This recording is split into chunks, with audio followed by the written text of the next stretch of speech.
చెంగు చెంగున గంతులు వేయండి, చెంగు చెంగున గంతులు వేయండి. ఓ జాతి వన్నె బొజ్జ ఇల్లారా, నోరు లేని తూవా ఇల్లారా, చెంగు చెంగున చెంగు చెంగున గంతులు వేయండి. ప్రేమైన మిత్రులారా, తిరుమలదేవి నమస్కారములు.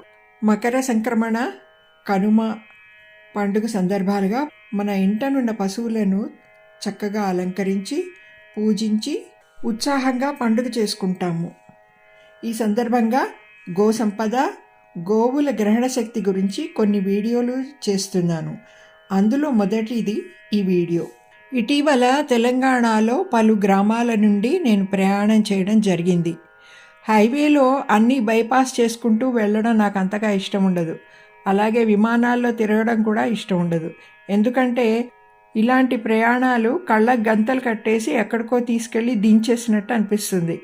బైపాస్ చేయకుండా గ్రామాల, పట్టణాల నుండి వెళ్తే అక్కడ ప్రజలు ఎలా జీవిస్తున్నారు, ఇళ్ళు ఎలా కట్టుకున్నారు, ఏ వస్తువులు ఆ ఊళ్ళలో లభిస్తాయి, పళ్ళు కూరగాయల ధరలు, మనుషులు ఎలా మాట్లాడుకుంటున్నారు, ఇలా రకరకాల జీవన విధానాలు, సంస్కృతి, సాంప్రదాయాలు మనకు తెలుస్తాయి. అందుకనే వీలైనంత వరకు బైపాస్ ట్రావెల్ చేస్తూ గ్రామాల్ని సర్పాస్ చేయడం నాకు ఇష్టం ఉండదు. ఇంకో కారణం కూడా ఉంది. మన దేశంలో ప్రతి 50 కిలోమీటర్లకి వాతావరణం మారిపోతూ ఉంటుంది. మనం వాతావరణంలో తేడాలను గమనించాలి. కారు తలుపులు మూసేసుకుని హైవేలో వెళ్ళిపోతే కళ్ళకు గంతలు కట్టుకుని వెళ్ళిపోయినట్టే. నేను గమనించింది, తెలంగాణలో గ్రామాలలో గోశాలల సంఖ్య బాగా పెరిగింది. ప్రతి రైతు కనీసం ఒక గోవును పెంచుకోవడానికి ప్రయత్నిస్తున్నారు. ప్రతి గ్రామంలో గోవులు కనిపించాయి. అంతేకాదు, గ్రామానికి మధ్యలో కూడా పెద్ద పెద్ద పాకలలో గోశాలలు నిర్వహిస్తున్నారు. గోవుల విలువ తెలియడం, గో ఆధారిత వ్యవసాయం వృద్ధి చెందడం జరుగుతోంది. సుభాష్ పాలేకర్ గారి వ్యవసాయ విధానంలో శిక్షణ పొందిన పలువురు రైతులు తిరిగి భూసారాన్ని పెంపు చేయడంలో కృషి చేస్తున్నారు. కనీసం ఒక గో ఉంటే దాని లాభం వెలకట్టలేనిది. వట్టిపోయిన ఆవు విసర్జించే వ్యర్థాలు మరింత విలువైనవిట. ప్రస్తుతం భూతాపాన్ని తగ్గించడానికి మనం చేయగలిగిన మన చేతిలోని మొదటి పని గోశాలలను రక్షించడం, పోషించడం. సేవ్ ఆర్గనైజేషన్ ద్వారా శ్రీ విజయరామ్ గారు సుభాష్ పాలేకర్ వ్యవసాయ విధానాన్ని ప్రచారం చేస్తున్నారు. ఇదివరలో పలు చోట్ల శిక్షణ ఇచ్చారు. 2024లో 10 రోజుల శిక్షణా శిబిరాన్ని ఆంధ్రప్రదేశ్ సింహాచలంలో నిర్వహించారు. అప్పుడే వారు చెప్పారు, మళ్ళీ ఇటువంటివి నిర్వహించడం వీలవ్వకపోవచ్చని. కానీ మళ్ళీ కొంతమంది రిక్వెస్ట్ చేయడం వల్ల తెలంగాణలో నిర్వహిస్తున్నారు. ఫిబ్రవరి 15వ తారీఖు నుండి 24వ తారీఖు వరకు 10 రోజులు హైదరాబాద్ సమీపంలోని కాన్హా శాంతివనంలో ఏర్పాటు చేస్తున్నారు. వీలున్న వాళ్ళు తప్పక హాజరు కాగలరు. మీరు వ్యవసాయం చేయకపోయినా మీకు జ్ఞానం పెరగడానికి, భారత చరిత్ర తెలియడానికి, భారతీయ జీవన విధానం అర్థం చేసుకోవడానికి, ఇతరులకు చెప్పడానికి, అటువంటి అవగాహన పెంపొందించుకోవడానికి వీలవుతుంది. ఇటువంటి వర్క్షాప్స్ పాలేకర్ ద్వారా ప్రత్యక్షంగా పొందడానికి తర్వాత వీలు కాకపోవచ్చని శ్రీ విజయరామ్ గారు అన్నారు. డిసెంబర్ 15వ తారీఖు 2024లో దీనికి కర్టెన్ రైజర్గా ఒక అవగాహన సదస్సు ఖమ్మంలో జరిగింది. గొప్ప కార్యక్రమం.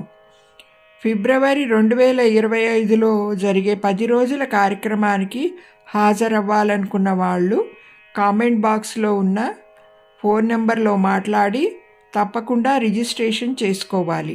ఈ వివరాలు మీకు ఉపయోగపడగలవని భావిస్తున్నాను.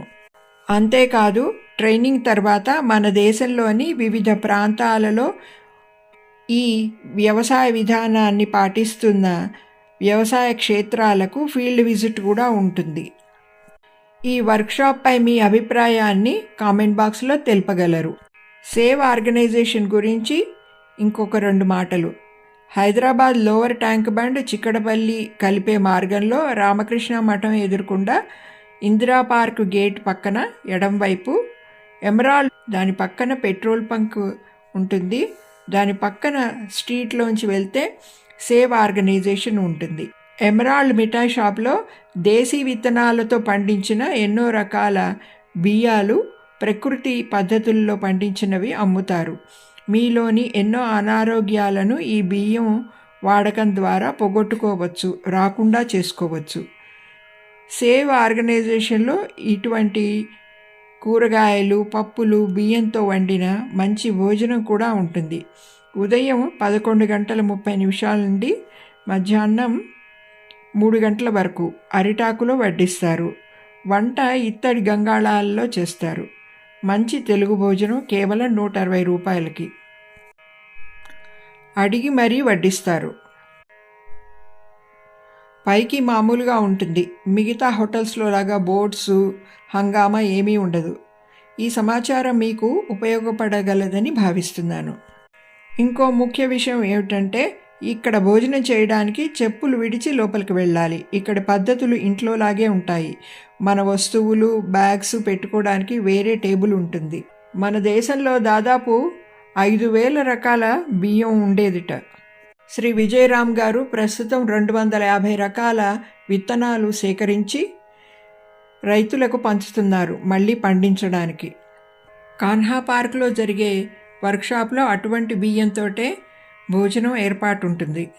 ఈ సమాచారం మీకు ఉపయోగపడగలదని భావిస్తున్నాను. ఇట్లు నమస్కారములతో మీ వద్ద సెలవు తీసుకుంటున్నది తిరుమలదేవి. జై భారత్ మాత, జై జై భారత్ మాత.